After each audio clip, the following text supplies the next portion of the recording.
Dally was waiting for Johnny and me under the streetlight at the corner of Pickett and Sutton, and since we got there early, we had time to go over the drugstore and the shopping center and goof around. We bought Cokes and blew the straws at the waitress, and walked around eyeing things that were lying out in the open until the manager got wise to us and suggested we leave. He was too late, though. Dally walked out with 2 packages of Cools under his jacket. Then we went across the street and down Sutton a little way to the Dingo. There are a lot of drive-ins in town. The Socias go to the Way Out and to Rusty's, and the Greasers go to the Dingo and to Jay's. The Dingo is a pretty rough hangout. There's always a fight going on there, and once a girl got shot. We walked around talking to all the greasers and hoods we knew, leaning in car windows or hopping into the back seats and getting in on who was running away and who was in jail and who was going with who and who could whip who and who stole what and when and why. We knew about everybody there. There was a pretty good fight while we were there between a big 23-year-old greaser and a Mexican hitchhiker. We left when the switchblades came out because the cops would be coming soon and nobody in his right mind wants to be around when the fuzz show. We crossed Sutton and cut around behind Spencer's Special, the discount house, and chased 2 junior high kids across a field for a few minutes. By then it was dark enough to sneak in over the back fence of the nightly double drive-in movie. It was the biggest in town and showed 2 movies every night, and on weekends 4. You could say you were going to the nightly double and have time to go all over town. We all had the money to get in. It only costs a quarter if you're not in a car, but Dally hated to do things the legal way. He liked to show that he didn't care whether there was a law or not. He went around trying to break laws. We went to the rows of seats in front of the concession stand to sit down. Nobody else was there except 2 girls who were sitting down front. Dally eyed them coolly, then walked down the aisle and sat right behind them. I had a sick feeling that Dally was up to his usual tricks, and I was right. He started talking, loud enough for the 2 girls to hear. He started out bad and got worse. Dallas could talk awful dirty if he wanted to, and I guess he wanted to then. I felt my ears get hot.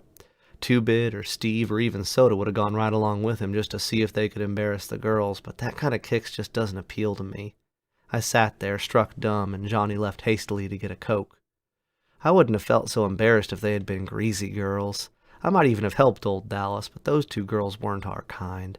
They were tough-looking girls, dressed sharp and really good-looking. They looked about 16 or 17. One had short, dark hair, and the other had long, red hair. The redhead was getting mad, or scared.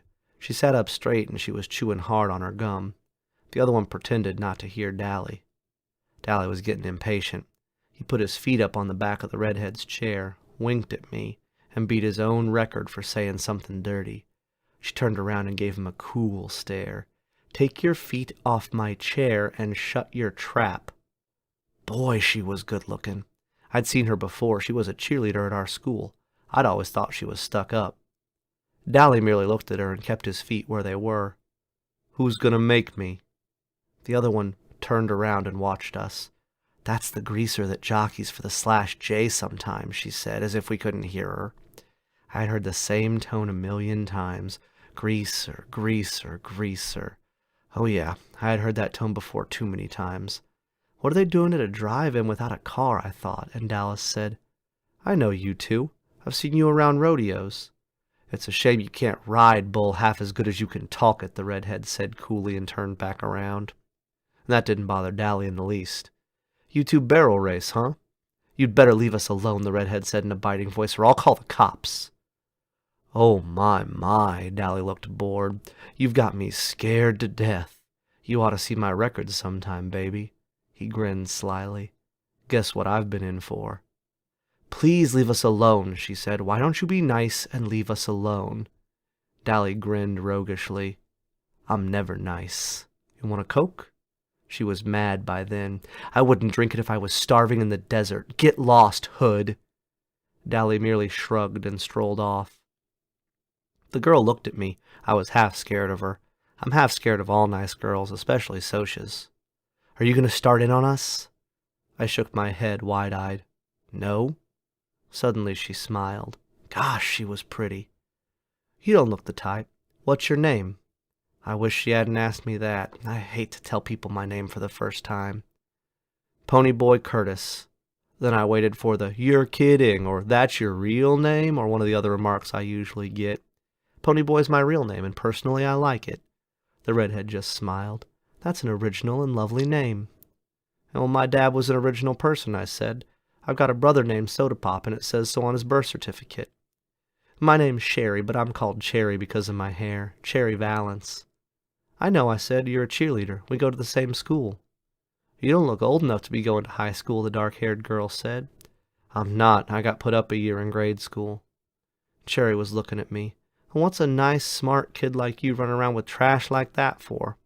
I felt myself stiffen. I'm a grease, same as Dally. He's my buddy. I'm sorry, Pony Boy, she said softly. Then she said briskly, Your brother Soda Pop, does he work at a gasoline station? A DX, I think? Yeah. Man, your brother is one doll. I might have guessed you were brothers. You look alike. I grinned with pride. I don't think I look one bit like Soda, but it's not every day I hear socias telling me they think my brother is a doll. Didn't he used to ride in rodeos? Saddle bronc? Yeah. Dad made him quit after he tore a ligament, though. We still hang around rodeos a lot. I've seen you two barrel race. You're good.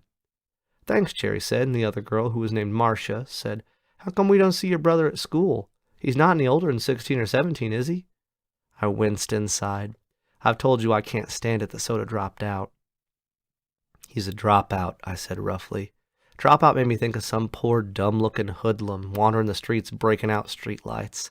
It didn't fit my happy-go-lucky brother at all. It fitted Dally perfectly, but you could hardly say it about Soda. Johnny came back then and sat down beside me. He looked around for Dally, then managed to shy hi to the girls and tried to watch the movie. He was nervous, though. Johnny was always nervous around strangers. Cherry looked at him, sized him up as she had me, then she smiled softly, and I knew she'd sized him up right. Dally came striding back with an armful of Cokes. He handed one to each of the girls and sat down beside Cherry. This might cool you off. She gave him an incredulous look, and then she threw her Coke in his face. That might cool you off, greaser. After you wash your mouth and learn to talk and act decent, I might cool off, too. Dally wiped the Coke off his face with his sleeve and smiled dangerously. If I had been Cherry, I would have beat it out of there. I knew that smile. Fiery, huh? Well, that's the way I like 'em. He started to put his arm around her, but Johnny reached over and stopped him. Leave her alone, Dally. Huh? Dally was taken off guard. He stared at Johnny in disbelief. Johnny couldn't say boo to a goose. Johnny gulped and got a little pale, but he said, You heard me. Leave her alone. Dallas scowled for a second. If it had been me, or Two-Bit, or Soda, or Steve, or anyone but Johnny, Dally would have flattened him without a moment's hesitation. You just didn't tell Dally Winston what to do. One time in a dime store, a guy told him to move over at the candy counter. Dally had turned around and belted him so hard it knocked a tooth loose, a complete stranger, too.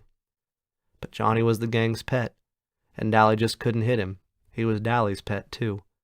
Dally got up and stalked off, his fists jammed in his pockets and a frown on his face. He didn't come back. Cherry sighed in relief. Thanks, he had me scared to death. Johnny managed an admiring grin. You sure didn't show it. Nobody talks to Dally like that. She smiled. From what I saw you do. Johnny's ears got red. I was still staring at him. It had taken more than nerve for him to say what he'd said to Dally. Johnny worshipped the ground Dallas walked on, and I had never heard Johnny talk back to anyone, much less his hero. Marcia grinned at us. She was a little smaller than Cherry. She was cute, but that Cherry Valance was a real looker. Y'all sit up here with us. You can protect us. Johnny and I looked at each other. He grinned suddenly, raising his eyebrows so that they disappeared under his bangs. Would we ever have something to tell the boys? His eyes said plainly. We had picked up 2 girls, and classy ones at that. Not any greasy broads for us, but real socias. Soda would flip when I told him. Okay, I said nonchalantly, might as well. I sat between them, and Johnny sat next to Cherry. How old are y'all? Marcia asked. 14, I said. 16, said Johnny.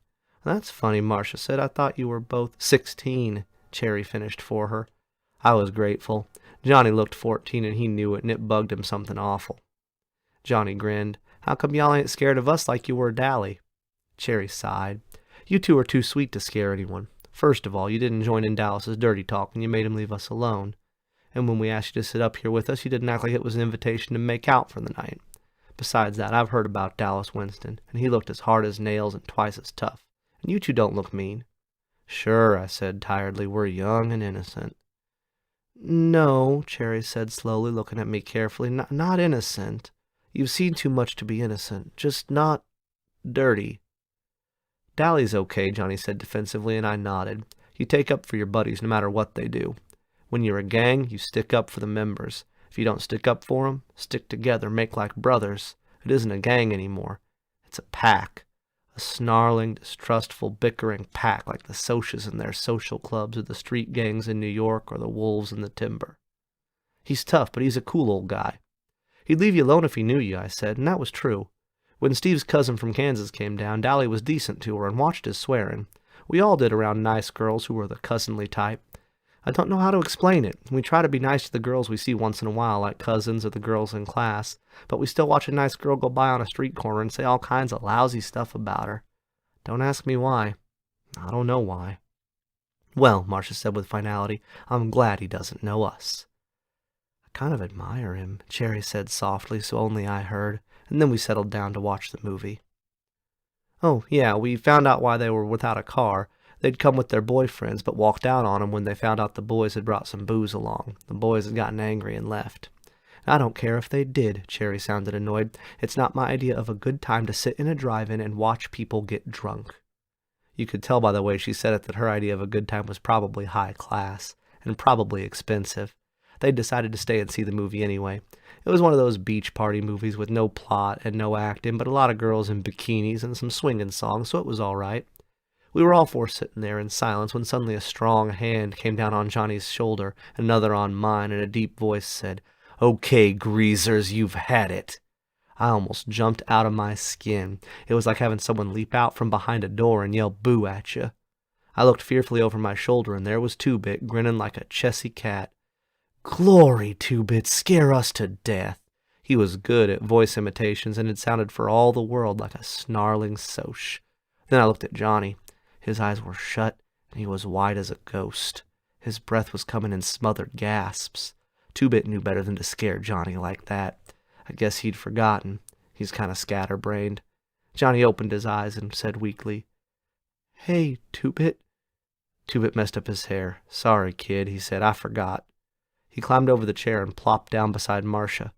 Who's this, your great-aunts? Great-grandmother's twice removed, Cherry said smoothly. I couldn't tell if Two-Bit was drunk or not. It's kind of hard to tell with him. He acts boozed up sometimes even when he's sober. He cocked one eyebrow up and the other down, which he always does when something puzzles him or bothers him or when he feels like saying something smart. Shoot, you're 96 if you're a day. I'm a night, Marcia said brightly. Two-Bit stared at her admiringly. Brother, you're a sharp one. Where'd you two ever get to be picked up by a couple of greasy hoods like Pony and Johnny? We really picked them up, Marcia said. We're really Arabian slave traders. We're thinking about shanghaiing them. They're worth 10 camels apiece at least. 5, Two-Bit disagreed. They don't talk Arabian, I don't think. Say something in Arabian, Johnny Cake. Oh, cut it out, Johnny broke in. Dally was bothering him, and when he left, they wanted us to sit with him to protect him. Against wisecracking greasers like you, probably. Two-Bit grinned, because Johnny didn't usually get sassy like that. We thought we were doing good if we'd get him to talk at all. Incidentally, we don't mind being called greaser by another greaser. It's kind of playful then. Hey, where is old Dally anyways? He went hunting some action, booze or dames or a fight. I hope he don't get jailed again. He just got out. Well, he'll probably find the fight, Two-Bit stated cheerfully. That's why I came over. Mr. Timothy Shepard and Co. are looking for whosoever kindly slashed their car's tires, and since Mr. Curly Shepard spotted Dallas doing it, well, does Dally have a blade? Not that I know of, I said. I think he's got a piece of pipe, but he busted his blade this morning. Good. Tim will fight fair if Dally don't pull a blade on him, and Dally shouldn't have any trouble. Cherry and Marcia were staring at us. You don't believe in playing rough or anything, do you? A fair fight isn't rough, Two-Bit said. Blades are rough. So are chains and heaters and pool sticks and rumbles. The skin fighting isn't rough. It blows off steam better than anything. There's nothing wrong with throwing a few punches. The Socias are rough.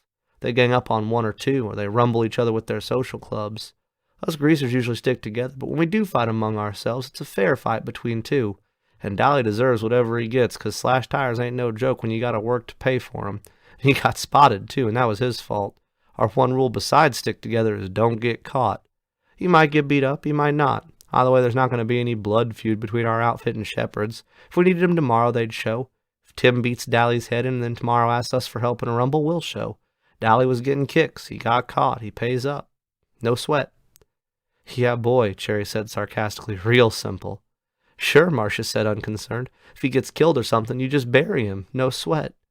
You dig okay, baby. Two-Bit grinned and lit a cigarette. Anyone want a weed? I looked at Two-Bit admiringly. He sure put things into words good. Maybe he was still a junior at 18 and a half, and maybe his sideburns were too long, and maybe he did get boozed up too much, but he sure understood things. Cherry and Marcia shook their heads at his offering of cigarettes, but Johnny and I reached for one. Johnny's color was back and his breathing was regular, but his hand was shaking ever so slightly. A cigarette would steady it. Hey, Ponyboy, will you come with me to get some popcorn? Cherry asked. I jumped up. Sure. Y'all want some? I do, said Marcia. She was finishing the Coke Dally had given her. I realized then that Marcia and Cherry weren't alike. Cherry had said she wouldn't drink Dally's Coke if she was starving, and she meant it. It was the principle of the thing. But Marcia saw no reason to throw away a perfectly good free Coke. And me too, said Two-Bit. He flipped me a 50-cent piece. Get Johnny some too. I'm buying, he added as Johnny started to reach into his jeans pocket. He went to the concession stand and, as usual, there was a line a mile long, so we had to wait. Quite a few kids turned to look at us. You don't see a Kid Grease and a Sochi cheerleader together too often. Cherry didn't seem to notice. Your friend, the one with the sideburns, he's okay? Well, he ain't dangerous like Dallas, if that's what you mean. He's okay. She smiled, and her eyes showed that her mind was on something else. Johnny, he's been hurt bad sometime, hasn't he? It was more of a statement than a question. Hurt and scared. It was the Socs, I said nervously, because there were plenty of Socs milling around, and some of them were giving me funny looks, as if I shouldn't be with Cherry or something. And I don't like to talk about it either. Johnny getting beat up, I mean. But I started in talking a little faster than I usually do because I don't like to think about it either. It was almost 4 months ago. I'd walked out to the DX station to get a bottle of pop and to see Steven's soda because they'll always buy me a couple of bottles and let me help work on the cars. I don't like to go on weekends because then there's usually a bunch of girls down there flirting with soda. All kinds of girls, Socias too. I don't care too much for girls yet. Soda says I'll grow out of it. He did. It was a warmish spring day with the sun shining bright, but it was getting chilly and dark by the time we started for home. We were walking because we had left Steve's car at the station. At the corner of our block there's a wide open field where we play football and hang out, and it's often a site for rumbles or fist fights. We were passing it, kicking rocks down the street and finishing our last bottle of Pepsi, when Steve noticed something lying on the ground. He picked it up. It was Johnny's blue jeans jacket, the only jacket he had. Looks like Johnny forgot his jacket, Steve said, slinging it over his shoulder to take it by Johnny's house. Suddenly he stopped and examined it more carefully. There was a stain the color of rust across the collar. He looked at the ground. There were some more stains on the grass. He looked up and across the field with a stricken expression on his face. I think we all heard the low moan and saw the dark, motionless hump on the other side of the lot at the same time. Soda reached him first. Johnny was lying face down on the ground. Soda turned him over gently, and I nearly got sick. Someone had beaten him badly. We were used to seeing Johnny banged up. His father clobbered him around a lot, and although it made us madder than heck, we couldn't do anything about it. But those beatings had been nothing like this. Johnny's face was cut up and bruised and swollen, and there was a wide gash from his temple to his cheekbone. He'd carry that scar all his life. His white t-shirt was splattered with blood. I just stood there, trembling with sudden cold. I thought he might be dead. Surely nobody could be beaten like that and live. Steve closed his eyes for a second and muffled a groan as he dropped on his knees beside Soda. Somehow the gang sensed what had happened. Two-Bit was suddenly there beside me, and for once his comical grin was gone, and his dancing gray eyes were stormy. Derry had seen us from our porch and ran toward us, suddenly skidding to a halt. Dally was there too, swearing under his breath and turning away with a sick expression on his face. I wondered about it vaguely. Dally had seen people killed on the streets of New York's west side. Why did he look sick now? Johnny? Soda lifted him up and held him against his shoulder. He gave the limp body a slight shake. Hey, Johnny Cake. Johnny's eyes didn't open, but there came a soft question. Soda? Yeah, it's me, Soda Pop said. Don't talk, you're gonna be okay. There was a whole bunch of them, Johnny went on, swallowing, ignoring Soda's command. A blue Mustang full. I got so scared. He tried to swear, but suddenly started crying, fighting to control himself, then sobbing all the more because he couldn't. I had seen Johnny take a whipping with a 2x4 from his old man and never let out a whimper. That made it worse to see him break now. Soda just held him and pushed Johnny's hair back out of his eyes. "It's okay, Johnny Cake. They're gone now. It's okay." Finally, between sobs, Johnny managed to gasp out his story. He had been hunting our football to practice a few kicks when a blue Mustang had pulled up beside the lot. There were 4 Socs in it. They had caught him, and one of them had a lot of rings on his hand. That's what had cut Johnny up so badly. It wasn't just that they had beaten him half to death. He could take that. They had scared him. They had threatened him with everything under the sun. Johnny was high-strung anyway, a nervous wreck from getting belted every time he turned around, and from hearing his parents fight all the time. Living in those conditions might have turned someone else rebellious and bitter. It was killing Johnny. He'd never been a coward. He was a good man in a rumble.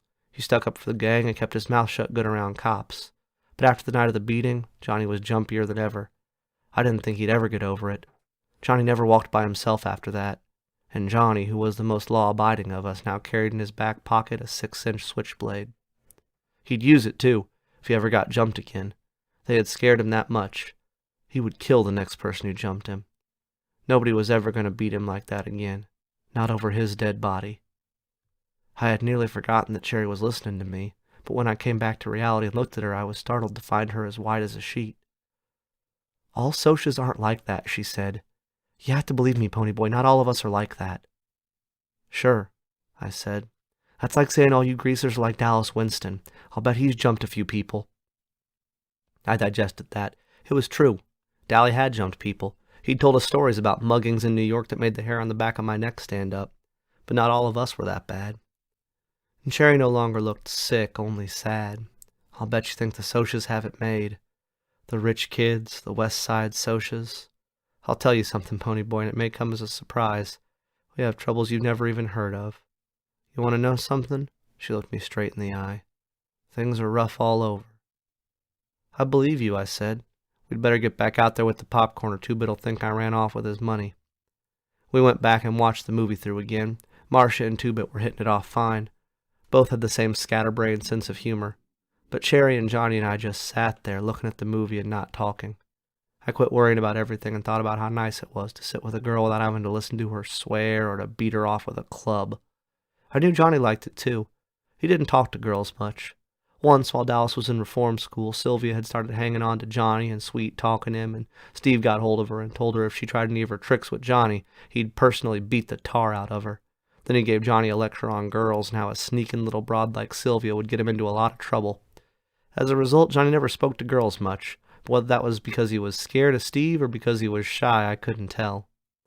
I got the same lecture from Two-Bit after we'd picked up a couple of girls downtown one day. I thought it was funny because girls are one subject even Derry thinks I use my head about. And it really had been funny because Two-Bit was half crocked when he gave me the lecture, and he told me some stories that about made me want to crawl under the floor or something. But he had been talking about girls like Sylvia and the girls he and Dally and the rest picked up at drive-ins and downtown. He never said anything about Sochi girls. So I figured it was all right to be sitting there with them. Even if they did have their own troubles, I really couldn't see what Socs would have to sweat about. Good grades, good cars, good girls, Madras and Mustangs and Corvairs. Man, I thought, if I had worries like that, I'd consider myself lucky. I know better now.